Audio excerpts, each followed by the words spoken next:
The following is a presentation of the Black Hollywood Live Network, the first online broadcast network dedicated to African American entertainment. Hollywood redefined. From Los Angeles, California, streaming live thanks to Akamai Technologies, this is Black Hollywood Live, Breaking Into, featuring in-depth interviews with today's most influential entertainment figures, highlighting their tips, tricks, and techniques on breaking into the entertainment industry. You're listening to Black Hollywood Live. And now, the host of Black Hollywood Live, Breaking Into. And hello, welcome to another edition of Breaking Into. I am your host, James Lott Jr., and you're here on the Black Hollywood Live Network. I am a certified life coach, and you know my motto here is share knowledge, pay it forward, and help each other out. So this is going to be an episode where we're going to do all three of those things. My guest, and I want to make sure I tell you what he does and what he has done. Dear Lord. He deserves all of this. Okay, so he received his bachelor's in music at Butler University in vocal performance. He continued his graduate studies at USC. He's also performed with these following operas: Opera Noir, the Opera League of Los Angeles, African Americans for Los Angeles Opera, the William Grant Still Music Festival, the National Association of Negro Musicians, among just others. And we're going to talk about all of that while we're on here. It is vocal artist and my buddy, H. Warren Sharpe. Hello. Welcome. Thank you for having me. Thank you. Of course. Thanks for coming. Thanks so much. Thank you. So now, of course, you can follow us on the YouTube channel. We have a live chat, of course. They use YouTube, Black Hollywood Live. Use the hashtag on Twitter, which is Breaking Into or BHL Online. And of course, my Twitter handle is BlackHopeLA, BLAKHOPELA. So let's just go right and dive right in. Let's dive. Let's dive right in. Okay. So, first of all, I have to fully admit, now I've seen you live. Okay. And you are amazing. Please. Thank Seriously, you. I've seen you live. And I didn't know, and I think I'm halfway cultured. Okay. Did not know that there were black male opera singers. Really? Okay. There are black male opera singers. There are black female opera singers. Oftentimes, people think that we are not present in the art form. And I have countless friends all over the world who are black men who are singing this art form, singing the house down, as we call it. Just amazing. And so oftentimes we see the Leontine Price, the Jesse Norman, those stories are perennial, but we are still there as well. We have wonderful stories from the George Shirleys to there's so many of us that are here and doing wonderfully well in the art form. So take me back. When did you get introduced to opera music, and do you remember what age? Well, it's a twofold story. Good. Tell it all. So I'm from Chicago, and my mother had season tickets to the Chicago Symphony Orchestra. Sir George Solti was the conductor, and it was huge. It was one of the best. I know that name. Yes, one of the best orchestras in the world. And we had season tickets, and it wasn't opera, but it was orchestral music, and the music just spoke to every level of my being. And I was like, oh, that's great. And my mom always tells the story. My mom and dad tell the story that I started singing before I could talk. Ooh, yes. Wow. So every response I would do would be sung. It was strange. I was a very strange child. Exactly. I love did things that, rather though. rather weirdly. My mother said, you didn't talk, you sang, and you didn't crawl. You scooted for like a couple of months, and then you just got up and walked. Very odd person. Very, very odd. So I sang throughout my formative years. I was the boy soprano with the really, really high voice, and sang at Orchestra Hall when I was 5 years old, and sang whatever Christmas pageant that was available. Wow. And when I got to high school, someone said, you know what, he needs voice lessons. Put him in voice lessons. And so we did some research of voice teachers who were on the south side of Chicago. That's where you're from, right? From Chicago. the south side. That's right, Chicago. I love Chicago. I love Chicago. It's the greatest city on earth. But I live in Los Angeles. So we found my first voice teacher, Shadell Ferrier, peace to wherever she is. Hopefully you are listening to this and watching this right now. Yes. Shadell Ferrier, and she was out of Oberlin. She had this beautiful voice, and I had gone to her studio once, and I sang for her. She says, "You have a wonderful voice." I sang some R&B song or some pop song. You don't remember it though, the song? I remember the name of the song. Like... I was trying to be, I'm going to sing some R&B or some whatever it was. Right. And she says, "There's something that I'm hearing in your voice that is different." Okay. I said, "Oh, okay." I didn't know how to read music. I didn't know any languages. Okay. I didn't know anything. I was just a regular old 13, 14-year-old kid. You like to sing. You just like to sing, Yeah. And she took out this book called The 24 Italian Art Songs. Ooh, wow, there are 24 Italian art songs, which is the Bible for young singers. Okay. It's the Bible. And so Okay. they're Italian art songs that are geared towards singers who are just starting off. And she picked this piece called Non posso disperare. I do not dare despond. Okay. And I was trying to figure out the Italian and trying to figure out the music and the notes. I couldn't clap no rhythms. I was like, what do you have me doing? And it really taught me rather to open your mind and go into a culture that has never really been presented to you, something that is something different, something that is that you can learn. And I sat down and I learned how to count out rhythms, and I learned how to read the translations and go through the Italian diction. And the music spoke to me So it did, on a deeper level. And I studied and studied. I would go to the studio every week for my voice lesson. Wow. And she would say, "No, that's not right. No, that's not right." And so I would just be like, And we were really practicing. We were really studying this music for a competition. The NAACP has a yearly competition for African American students called ACSO. Okay. So ACSO, it's ACTSO. Okay, ACSO. And ACSO. I do believe it's African Cultural Technological Scientific Olympics. So you go on YouTube. Yeah, you go on YouTube, you can find it. I'm like, okay, I was exactly. like, sure. But it actually pulls all these concentrations from the arts to math, to everything. And they have these Olympics where we're competing. And my teacher, Shadell Ferrier, was preparing me to learn this song for the competition. Okay. So competition comes, and my mom and my brother come. They had never really heard me sing this type of music. Okay. And I got up to, and the accompanist was playing. And again, you were 13? I was, at this time, I think it was 15 or 16. 15, okay. And the accompanist is playing. And my mom and my brother were like, okay, he's going to sing another song. We've heard him countless times. Yeah. And I started, Non posso disperare. And they're like, who is this little boy? And at that point, I didn't win the competition. I think I came in second place in that category. That's right, okay. Yeah, and the other category I came in first, and then I became a national winner in the actual AXO program. This is in my high school years.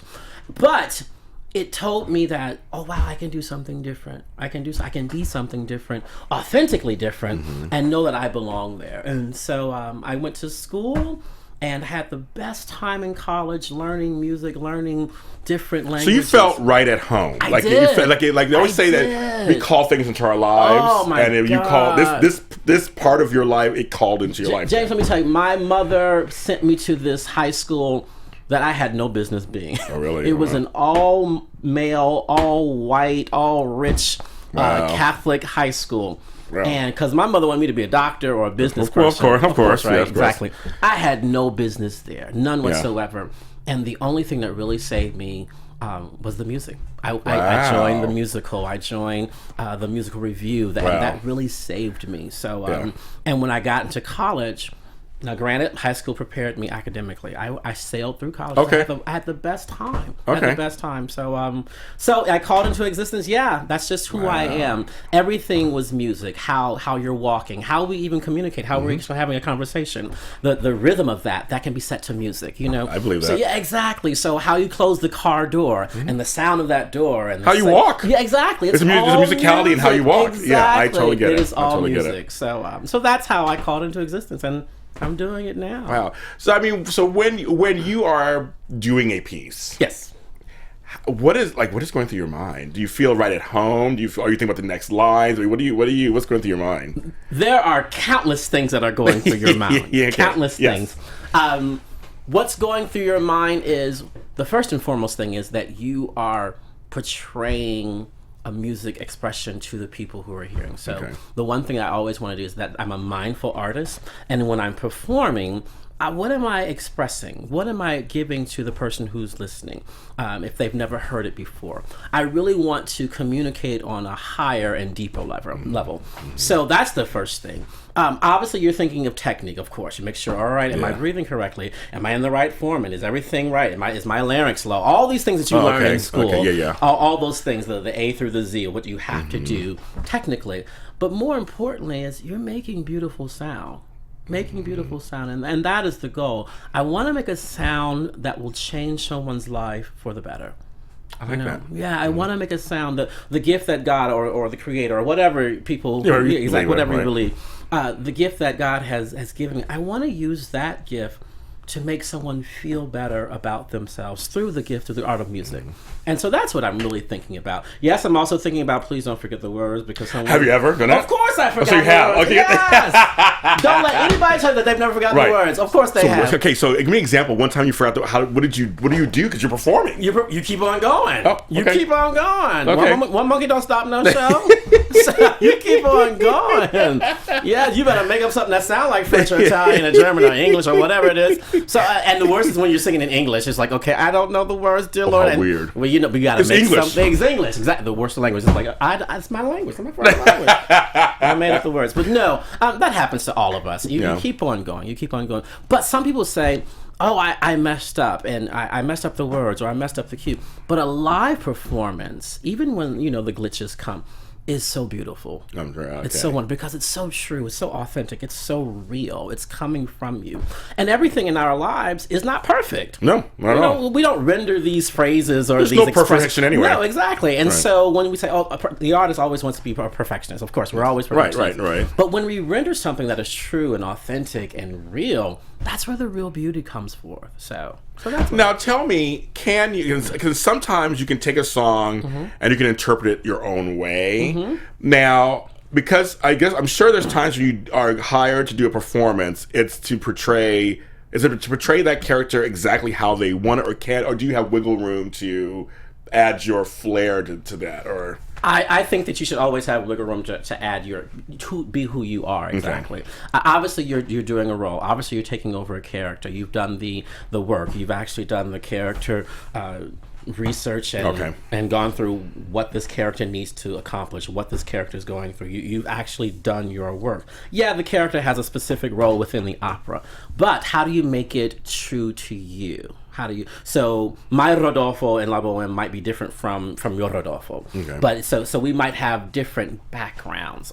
We might have different motives of how we want to express the arias and the duets and the major ensemble pieces. We have different motives. So, and that brings the beauty and the quality of your individual voice to the forefront. So I can't sing like someone else. I can't bring my role like someone else. You can study. I listen to Luciano Pavarotti all the time. Yeah. Oh my God, he's a muse. I'm looking at him. I'm looking at his larynx. I'm looking at his tongue, his mouth, and how he holds and how he does this and yada yada, bing bang boom. I'm like, I can look at him all day, all night on YouTube, and I do.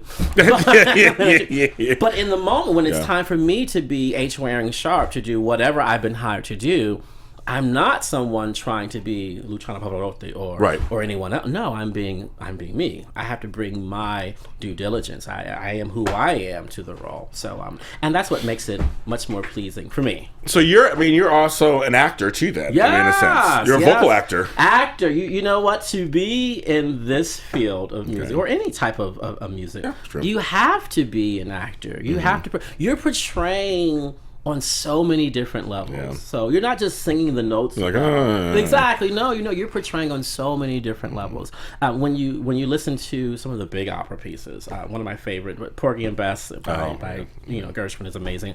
My first opera that I ever saw was Norma by Bellini. Just amazing. Funny. Okay. Just huge, big old orchestras in both of those operas that I just named. Huge. And the orchestra, the music dictates a specific emotion. And just imagine this orchestra is giving you 60, 60 orchestras, just giving you all these wonderful sweeping melodies, and you come in and like what? Like what? No, it dictates to you. These wonderful composers have taken this time to really pen this beautiful music, and they dictate this is what you must bring to the role. This is what you must bring to the stage, because the music speaks to you. It speaks to you. So it's a total collaboration between you and the music. Oh my God! It's the orchestra, I should say. Exactly. The orchestra, yeah, exactly. Of course, of course. It's not just me singing and they're backing me. No. Especially when you get into the composers like Puccini and Verdi. Puccini, I've heard those. They're sweeping melodies, and you're one with the orchestra. You're one with the conductor. You're one with the soprano or the baritone with whom you're singing. You're one. You have different parts, but no, the entire composition comes out as one voice, one thought, one amazing presentation of a high art form. How is it doing duets? It's quite interesting. So let me tell you why it's interesting doing duets. Tell me. So I think the first thing that you must learn when you're doing a duet is your breath. Is the other person's breathing. Oh, okay. Yes. Listening and feeling his or her breath. Exactly. There's some wonderful duets in the opera realm. The wonderful duets. But if you're not really synced in with the other singers, how is he or she going to take that phrase? When they're breathing, am I breathing with them? I don't want to be a counter production. I want to be a collaboration. And so when they're breathing, I'm going to breathe right with you. Exactly. When you take that phrase, or if I come in, if we're singing together, we're not singing my part and you're singing your part. No, it's something that is that's joined, it's conjoined. There's a reason why we're singing together. There's a reason why you're singing and I have rest and you're conveying something to me. And then I come back and I say, I respond to you. So we have to really be in sync. Fully present. Exactly. It's like that three-legged race. Oh, yeah. Exactly. Okay, So, we tie our middle legs together. And we have to be in sync. There's a synchronicity that really needs to happen with good duet singing. Yeah. So, exactly. Who are some bad? Well, let me tell you. So now when you listen to music, I'm sure you hear, the word opera, nowadays, it can be spread to other things that are operatic. Or opera-light, opera-esque. Oh, exactly. So you do hear it. So when you hear some of that stuff, do you go, oh my God? Or are you happy that they're trying to, I think it's a combination of both. Okay. So oftentimes when people say, I don't really tell people that I'm an opera singer. I tell, I do this or I'll do that. I don't come on, I'm an opera singer. So, but when they find out, they're like, I love the opera. We go and see Phantom of the Opera all the time. That's a musical. That's a musical. That is not an opera. It's a musical about an opera. Yeah, that's right. Exactly right. One of my favorites. But yeah, it's exactly. like And then not take anything from the Phantom of the Opera. But it's not an opera. But it's not an opera. No. So people think, I love is it Sarah Brightman? Yes, Sarah Brightman. She's an amazing ass. Hold the phone. She's a pop singer. She's not actually an opera singer. Yeah, right. No, she's a pop singer. Exactly. Even though say Andrea Bocelli, when he sings, he doesn't sing opera. But I am happy that their ear accepts a different type of music. It's like, so you have a leaning to what you think opera is. And once they finally go to a real opera, they're blown away. Blown away. It's not this 5-6 hour production of a big old fat lady with horns singing. Well, there is that as well. There is that, right. But opera it talks about our lives. There's tragedy, there's romance, there's comedy, there's all of it in the world of opera. So you're just not going sitting there like, we're going to sit here for another 3-4 hours and be bored. No. If you get to sit and listen to the music and see how the music dictates how you feel, when you may not even know French, you may not even know Italian or German, whatever the actual opera is, but if you sit and you release all the fears and just actually say, yes, I am going to go on this journey, you understand what's going on because they're portraying such a beautiful piece of artistry. Is there an opera that you've done that changed your life? They all change your life in little forms, but is there one you can go, that's the one that really affected me? Changed my life. Yes, that really affected me, that you actually participated in. Yes. Okay. I'm going to go ahead and tell you this. Tell me. I was hired to do Porgy and Bess in 2007, in Utah Festival Opera. And I was hired to do the tenor role Sport and Life. And I got in the contract, and my agent was like, "Oh, you've been hired to do this, and this is great." I was thinking, "Okay, that's fine. Yeah, that's wonderful. Did I get anything else? Did I get Il Trovatore? Did I get? No, you got this." I was like, "Okay, great." And Porgy and Bess, written by Gershwin, the American opera. Yeah. And it was one of the hardest roles to ever learn, just rhythmically and learning it and learning the nuances of the role. And I learned that role in my studio. Okay, you have air quotes apparently. Studio. Air quotes. I have a studio. Okay, yes. My studio is fabulous. My studio also happens to have a tub and a toilet in it, but that's another story. Doesn't every studio have a tub and a toilet? Multitasking. Exactly. That's fine with me. That's fine with me. Multi-purpose room. Exactly. Yes. So every day after going to the gym and coming home from working out, I would go to my studio. And I would have this, the actual Porgy and Bess, the book, the music, the score rather, it's like 400 or 500 pages. Wow. It's huge. And my God. Yes, and so I would go every day, and I would sit, and I'd go through my role, and I'd read the entire score and say, what's going on? And for those who don't know the story of Porgy and Bess, it's an all African-American cast, and it's just wonderful pieces like It Ain't Necessarily So, Summertime, I Got Plenty of Nothing, all those amazing... You probably have heard of folks who don't even know that exactly, it's from that's from Porgy and Bess. Yeah. And what I learned is, even though my character is a dope dealer... Yes. the dregs of society. It taught me, the entire opera taught me that the power of temerity, the power of tenacity, the power of, I'm going to do this, I am going to be successful, I am actually going to go, even though everyone is saying, no, you can't, it's impossible. The power of I can comes through. And I learned that in my studio. In your studio. My studio. An amazing time for me, an amazing time. I had just been fired from a job in 2006 that had nothing to do with music. It wasn't feeding me at all artistically. We know how that goes. Exactly. I was trying to make bills and pay the bills and put food on the table. Yeah. And the spirit of artistry, or God, whatever you want to call it, was like, no, it is time for you to step into this realm. And so I got fired from that job. I was thinking, oh wow, I had to figure something out. And I got hired for this role. And that span in between those, between getting fired and going to Utah, I had to sit and learn the role and learn the music and learn who the character was and put Hame, or H. Waring Sharpe, into the character. And it really changed my life forever, because it told me, this is what is required of you, and I want you to do more than what is required of you. Ooh, okay. Exactly. So I had the best time. When I got to Utah, I have friends that I love and cherish to this day that I met there. It was a wonderful time. And the friends were great, but just being on the stage and seeing all of your work come to fruition. Everything. Things that you're like, I'll do this on stage, I'll do that on stage. None of that happened. None of that happened. Right. Because when you get there, something else takes over, something bigger and greater than you. And the work that you have done, the work that you have put forth, actually goes into a bigger composition of artistry. So, so that's what changed my life. What a great story! I love that. It's a great story. It's a story again. Say, I'm a life coach. It's a story of just when you think something bad is happening to you in your mind. Like, oh my God, I got fired. Oh my God, just stay on your path, and something good will come in.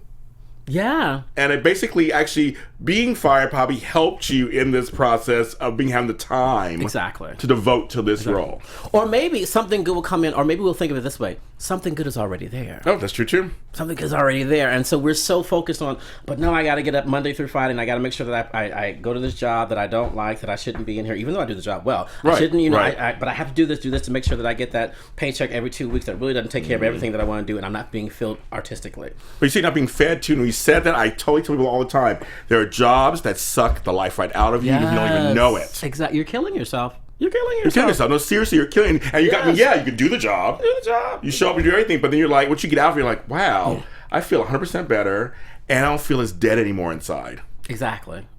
You look forward to going to work. It's not even work. Right. It's not even work. Right. You look forward to creating art.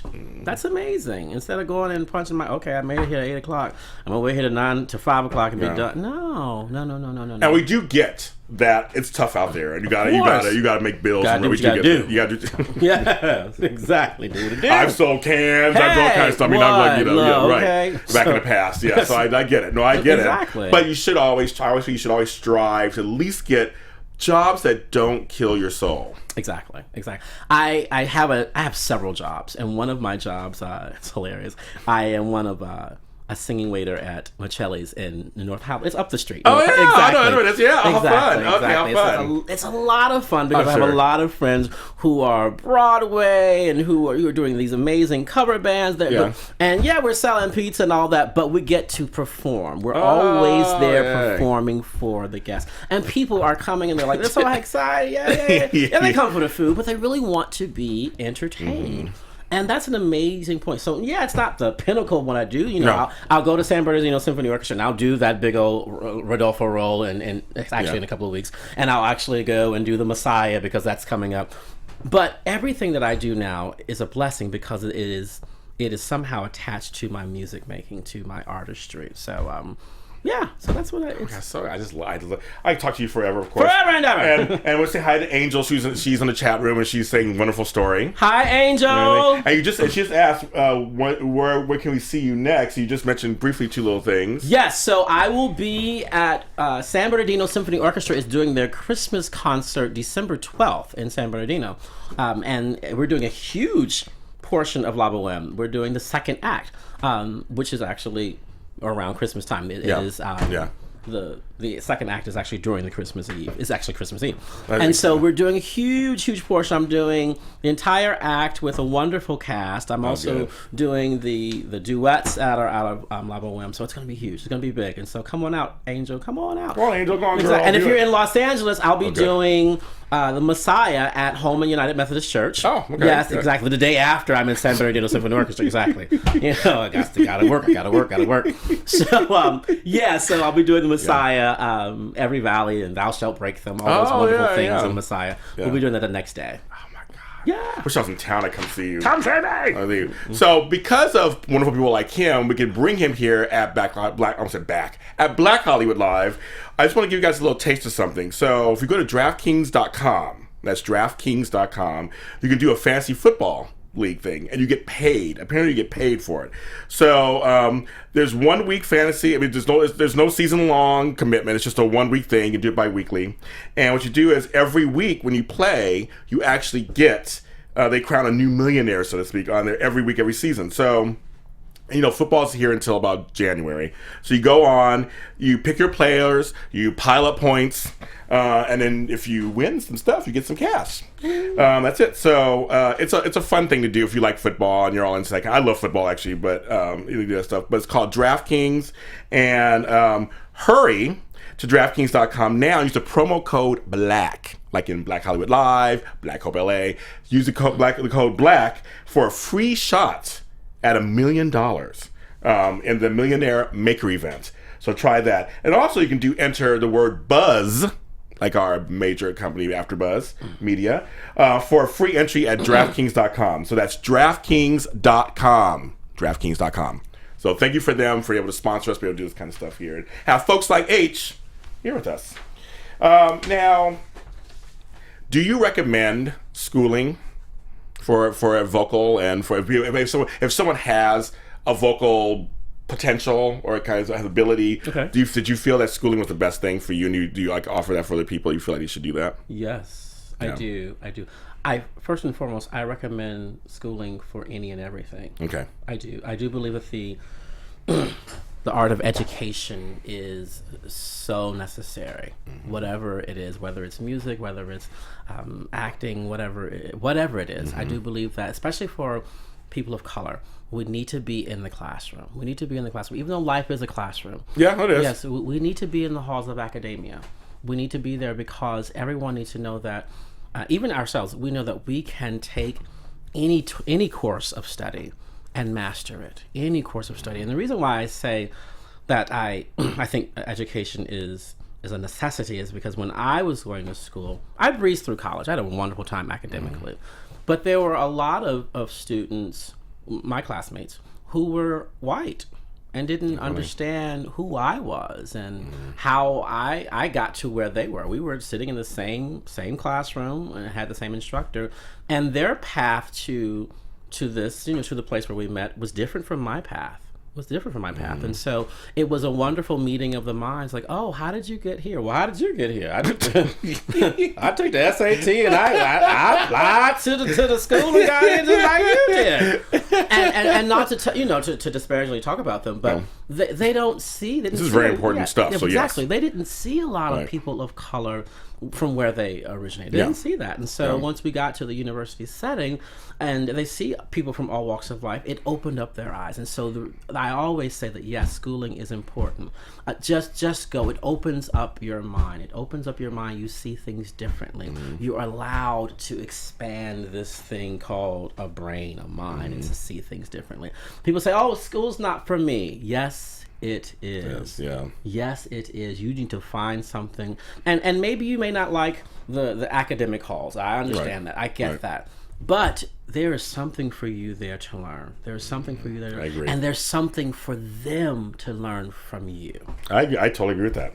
So yes, totally I do. For me, when I got to my first year of college, I couldn't. I told you I didn't know how to clap a rhythm. I couldn't read no music. I couldn't do nothing. All I did was make beautiful sounds out of this thing to call them out. And people were like, "Well, how can you clap this rhythm? Or can you see? Can you do the music theory? Can you actually? Yeah, exactly. Wow. Can you analyze this? This is a 1 chord. This is a 4 chord. This is a 5 chord. This is a deceptive cadence." I was like, "You speaking Swahili to me? I don't know what you're talking about." However, I had come from an academic background, so I had to humble myself and sit myself in the seat and learn what was being told you. Exactly. I had to wait a minute. I have to learn music history. I have to learn music theory. I have to learn oral. It's all connected. It is all connected. It's all connected. Yeah. And so it made me a better musician. It made me a far better musician. I had to take piano. How is taking piano going to make me a better vocalist? Well, guess what? You have an accompanist, and so the accompanist is actually playing. And once you sit down and figure out what the accompanist has to do, look at that. You're a better musician. And people say, are you a musician? Yes, I'm a musician. Oh, what are you? I say, oh, I'm a vocalist. No, but what's your instrument? Oh, they don't get it. They don't get it. Hello. Exactly. This is my instrument. Exactly. So, these are the musicians and these are the vocalists. No, we're all musicians. And so, so I do believe that the halls of academia are a must. And so it doesn't have to be traditional school. It doesn't have to go to the 4-year university. But you go somewhere where someone is teaching you, where you're learning a craft, whatever genre of whatever study it is. So do that. Why do you? Actually, there was a when I went and saw you. This was like a year or so ago, a couple years ago. I had an interesting experience when I was there. It was at the furniture store. Oh yes, exactly. I think the furniture store. Yes, just like a furniture store. It was an upscale furniture store. It was. Exactly. It was a good neighborhood. It was fine. Exactly. And you did some great pieces. But no, the thing that was funny was that my brother-in-law and I were there, and he's Hispanic and I'm black, and they thought a girl came up to me and was like, so how much is this piece? And I'm like, we don't work here. So I want to bring up to you is that I wondered, have you had some experiences out there where you're the talent for the show, and they come up to you? Some experiences? Yeah. Well, name how one long or is two. This show? We only have 10 hours. Exactly. A few experiences. I will tell you one of my Tell it. I have so many. I love it. I was contracted to cantor a funeral. This was years ago. Okay. Out in Orange County, and I was contracted to sing this funeral. It was a Catholic funeral. Fairly wealthy man had passed, or a rich white man had passed, and in LA or any large city, people know who you are. They know, all right, I need someone to do this funeral. I need someone to do this wedding. I would love an operatic singer. Oh, okay. So, names get thrown around. And so, it was my turn to get a job. So, and, and exactly. Yes. And, this is when I was still working in the private, in the private sector. And this lady had lost her father. And, I was working in the hood, Jefferson and La Brea. Ooh, yeah, I know that is. Ooh, yeah, and they said, "Oh, we have this tenor. He's well known.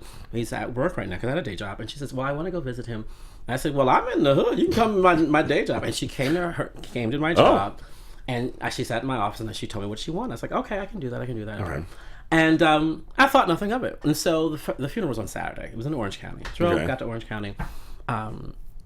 Shirt and tie, have all these scores, and because she wanted certain music, and that's fine. Okay. And I'm walking into the church, and this is before the family have arrived or any of that stuff. And so I'm walking to the church, and I guess the bereavement committee or whatever, the people of the church came up to me and they said, "Oh, hi, you must be the florist. You're here to deliver flowers." I don't have flowers in my hand. I have on a shirt and tie and jacket but I'm delivering flowers. So I said, "No, I'm cantering the service." And so their eyes were like, "Oh." And in that moment, some big old burly white guy with cut off shorts and flip flops and dirty feet and big old, had all these flowers. Where I put the flowers at? I think he's the delivery guy for the flowers. So, and I get that often. I was had a chance to cantor at Stephen Wise Temple, not too far. Yeah, exactly. Huge synagogue, upscale once again, and got contracted over the phone. They were like, "Oh, please come out and do this," and I was like, "Okay, that's great." And I said, maybe I should tell them over the phone, I ain't Jewish and I ain't white. I'm like, "Oh, okay, whatever." Yeah. I got there. This is for the high holidays, for his Yom Kippur or Rosh Hashanah, and I drove up to Mulholland Drive. Oh yeah, we're there. Exactly, it was amazing. Parked over there, and I had just come from the gym, so I had a bandana on my head, and I had some sweats. And it's like, but I had my stuff in the car. I got my clothes in the car. I'm like, I'm gonna run in because I've been practicing with them for the whole week. Yeah. And security. Because I never knew, because I've been in church all my life. Yeah. We ain't got no security. No, sure, not no black churches. The deacon board, exactly. But the security guards were walking to me rather quickly and forcefully and saying, "Wow. Hey, may we help you, sir? Are you okay? How can we help you? What are you doing here?" And I looked, I was thinking, why is the FBI coming up towards me? Because that's what it felt like. And I didn't know, okay, this is a different culture for me. So I was in the synagogue, and there were times when synagogues were being bombed. There were times, they are targets. And so I didn't know that. And so I said, "No, I'm the cantor." And they looked at me like, "Yes, I'm the cantor." And they're like, "Oh, we're sorry." And the director of music comes out, "Yeah, this is our cantor for tonight's service." And so I get that often. People look at me like thinking that I am something else and not what I am. So what advice would you give people of color out there who want to do pieces of music? It may not even be opera, but just that we're not genuinely known for. Do it. There's plenty of them, so just do it. That's your advice. Do it. Exactly. Do it. Let no one tell you that you can't do something. Yeah. So when someone tells you that you can't do something, that is too much rent that they're having in your head. That's too much. Just too much. And no one knows your ability but you and the God that lives within inside of you, what you can do. And you can do all things. You can do all things that you put your mind to it. I don't like when people say, "Oh, you're not able," or "You are not allowed," or "You can't do something," because what they're doing is they're throwing their own insecurities and their own deferred dreams onto you, and I don't have time for that. Why would you try that? It's just too hard. Exactly. Well, why would you not? Yeah, because somebody does do it. Exactly. I know it's bad English, but someone does do it. Somebody do it. That's better English. Somebody do it. Exactly. Yeah. So, but someone to throw their own deferred plans and dreams onto you, like, that's nasty. Don't do that. I agree. Very good. I like that. Just do it. Can you do a little something for us? What? I know I'm just surprised. I'm a little something. What? It's just something, nothing too long, but a little something to give us a taste of your. You did a little bit earlier, a little tiny bit of your vocal talents. Okay. Just a little. Just something. A little something. A little something. Oh my gosh. Okay, this is a wonderful song that I learned years ago. Wonderful spiritual. Okay, I like it. Over my head, I hear music in the air. Over my head, I hear music in the air. Over my head, I hear music in the air. There must be a God somewhere.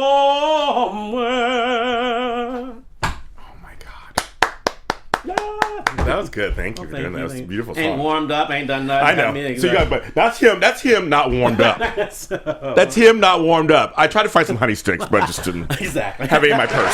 Sorry. So oh, there you go. With applause. Thank you. I love it. And so, because we're actually almost out of time. I took this by fast. Oh my God, that's crazy. You have to come back another time. I have to come back another time. Exactly. But I just want to briefly touch on, you also are, you are a vocal artist, and you do, on occasion, do vocal teaching. Yes, I do. Talk a little bit about that. I do. I used to be a teacher at the Neighborhood School of Music in East LA. Oh, wow, East LA. I know, right? Okay. Many moons ago. And I taught these young kids, and they would come in and they'd learn these Disney songs. And they were so adorable. And I started to teach privately. And then I left the whole teaching thing to concentrate on my own career. And just last year, I got back into doing master classes. Oh, good. Okay. Yeah, so San Bernardino loves me, I guess. San Bernardino. Exactly. Go on, San Bernardino. SB. Thank you, San Bernardino. Thank you very much. Exactly, I know. Their public school association, for the past 2-3 years, I've gone out and I've done master classes for all of their high schools and their middle schools. They brought all their choirs and music groups in. And for an entire day, we do a clinic. Oh, and fun. They sing for me, and I give them pointers of how to be better musicians, to be better artistic types, and it's an amazing thing. I go back there next month. I do believe in January. Okay. And they're like 500 students. I know, it's a lot of students, and so they're so excited to present what they've been working on for so long, and I get a chance to be humbled by their amazing ability to actually sing and perform and dance and to give what they want to give authentically. So it's an amazing time. And so I'm sitting there, I'm thinking, oh my God, I have to critique them, or I have to make something, I have to actually say something that can make it better. But they don't know how they're really changing my life. And you can see the cycle of it. So I can teach, but they're really teaching me that it's an amazing thing to be a musician. Like that. An artist. So I asked my guests 2 questions, the same 2 questions. So I just need your answer. The first thing comes to your brain. Uh-oh. One is, I believe language is very important. It is. And it can also stop us in our tracks. It can. But it can also lift us up and move us forward. So I love that. What is one word you think we should take out of our vocabularies? One word. One word? Does that make you think we come to the show? Yeah. Okay. I ask every single guest this on my shows. Impossible. Ooh, I like that. Let's take that out. Now, what is one word you think we should add back into our vocabularies? We gotta know the word that was taken out first. To add back in or to use more? Either one, either one. Yeah, either one. Because same difference, basically. It's kind of like split the difference. Possible. I like that. Impossible.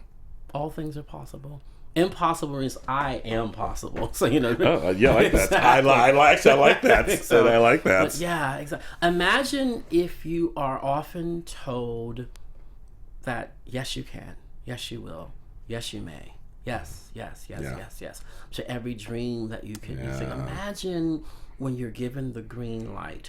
And not just given the green light, say, girl, child, go and do that. No, but with certainty and with pride from those who are overseeing. Imagine, say, yes, James, this is possible. Yes, that you can be this amazing life coach and be this amazing interview. Yes, Hame, you can be this wonderful artist through the vocal realm. Yes, you can. Imagine being given the spirit of yes. I like that. I like that. We're gonna end on that because I love that. It's just perfect. Yeah. Okay. Great. Thanks for being on the show. Thank you for having me. I'll come back whenever you call. You have to come back. You have to come back. He's going to come. He's a friend of the show now. He's going to come back. So now, folks, we will be back on Monday with a special episode. I have the writer, director, creator of the documentary "Can You Dig It?" It's going to be fun. So you have to come back on Monday at 2 p.m. So it's going to be a really great thing, and we're going to do this as a special episode because next week is Thanksgiving. And I want to give thanks to all of you for giving me the opportunity to bring H with here and me every week when I come on here. Thank you so much, and we'll see you again next time for another Breaking Into.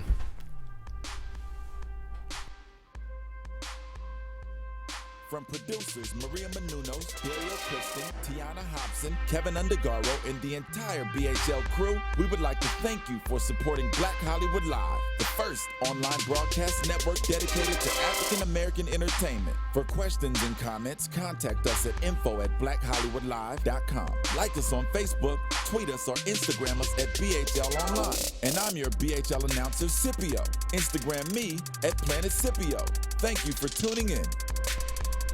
Hollywood Redefined. The views expressed here are those of the host only and do not necessarily reflect the views of BHL or its owners or principals.